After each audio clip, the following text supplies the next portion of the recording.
So oftentimes I feel like this isn't a TV show at all. They just had 5 cameras back in the 70s following these different people, bouncing kind of randomly from character to character. Sometimes they'd go off and follow a side person for a bit. Other characters would drop off the map.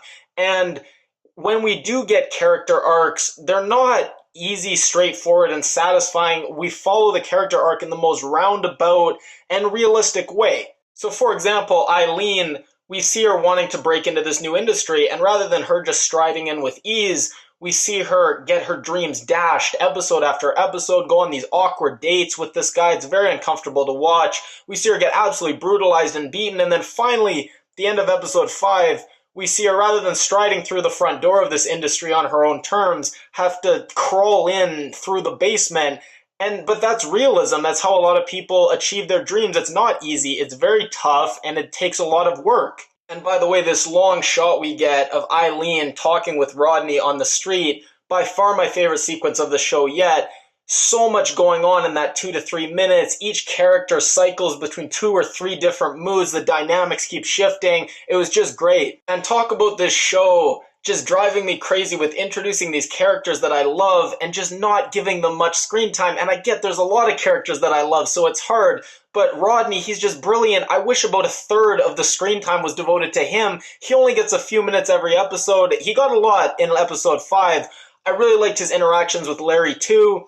And the other character, Vincent's wife, we've barely seen her, maybe a couple minutes in this entire 5 episodes, but she's great. I wish she was on it more. And then Reggie Love, he comes back. He was great. His interactions with Abby, I thought they were great too. And speaking of Abby, one of my favorite little storylines we've had is where you see her and Darlene kind of forming this kinship.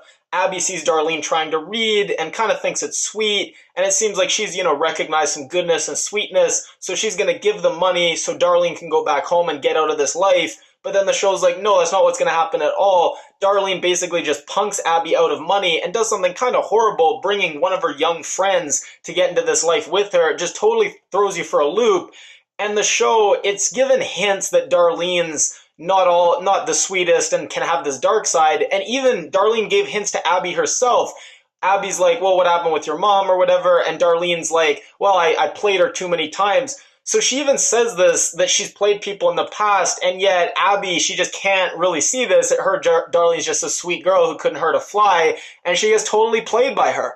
And I think the 2 moments in these episodes that just sum up the show, one, when the reporter is talking to these cops about the realities of prostitution and enforcing the law on it, and you learn how the cops, their arrests kind of follow this pattern that's based on just these economic considerations, their overtime, and these legal technicalities, and we're just delving into the minutia of this, and it's like, it's not TV show, it's not hooks and twists and action, it's just this exploration of this time in history. And then also we get the foreman, the brother-in-law of Vincent. He's starting this massage parlor and he's walking around just talking about what it's going to have. And again, we're just delving into the minutia of what it was like to start a massage parlor, partly financed by the mob back in the 70s. And again, is it a TV show? Is it a good TV show? For some people, yes. For some people, no. It's certainly a fascinating exploration of the realistic nitty-gritty of life. If you like my review, please give it a thumbs up. If you haven't already, you can click my face at the end of the video to subscribe. If you leave a comment, let me know how you like this show, any other shows you'd like me to review, or any other feedback on my reviews in general.